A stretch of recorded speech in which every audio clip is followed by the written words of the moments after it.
کوم ماشومان یا امتحان یا پرچې نو هغې سره هیلپ پکار دی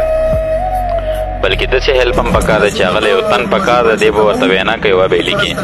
نو سلام کوم راځئ اورئ ملګرو